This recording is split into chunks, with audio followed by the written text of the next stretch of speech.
33 members of a Utah family returning safely home just yesterday after being stuck in Tel Aviv during Iran's retaliatory strikes. Our northern Utah correspondent Kate Gardner is in Bountiful and has their story. I met some of those family members who tell me this was a trip of a lifetime, decades in the making. But when missiles began to fall in Tel Aviv, they knew it was time to get home.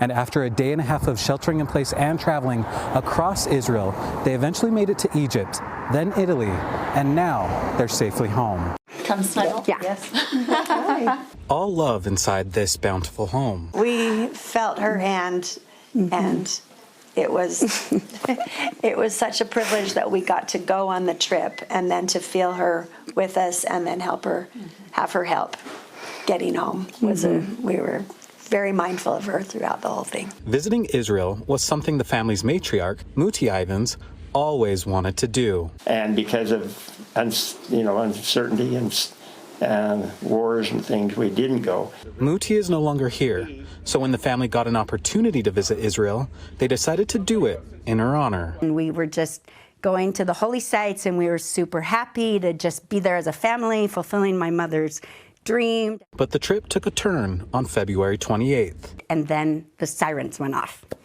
And the alerts on the phone sound like a missile dropping. It's like, meow, poof, meow, poof. So all of us are getting these alerts, several per minute, times 33 people, and it felt like war was real. There was no easy way out. They say planes were grounded and the airport a bunker. But a bus company agreed to take them to Egypt. We just start driving out of town, and we could see the trails from missiles that were probably the Iron Dome defense system. After 5 hours, they made it. And it took us 3 hours just to get through all those checkpoints at the border, and we had to cross the border on foot. From there, they were able to catch a flight to Italy and eventually the USA. When we finally touched ground in Salt Lake, it was just surprisingly emotional, and like all of the nerves that you're trying to keep together during those days of travel just kind of are released. While the Ivans family is happy to be together, they worry for those in the conflict zones. Praying for peace and praying that it will change, but we know that it's probably going to get worse before it gets better.